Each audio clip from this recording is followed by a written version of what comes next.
Samantala, bukod po dito sa Antipolo ay nagkaroon din po ng mga pagguho ng lupa sa Barangay Silangan sa San Mateo, Rizal. Dahil din po yan sa nararanasang matinding pagulan. Bumaba na rin ang ilang bahagi ng kalsada kaya agad po itong itinasara para iwas disgrasya. Aabot daw o ang ilang bahagi na nito wala ng lupa sa ilalim kaya hindi na pinadadaanan sa mga sasakyan.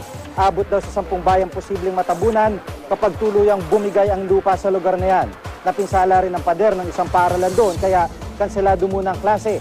Makikipag-ugnayan daw lokal na pamahalaan sa developer ng subdivision para ayusin ang kalsada.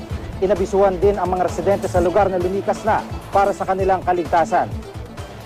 At posible raw pong magpatupad ng forced evacuation o sa pilitang paglilikas sa mga lugar na kinakitaan ng pagguho sa San Mateo, Rizal. Ayon po yan kay Rizal Governor June Inares. Habang tumatagal daw kasi ay napapansin ang paglaki ng mga bitak. Mahigpit daw itong ipatutupad sakaling ilabas na ng lokal na pamahalaan ang naturang kautusan.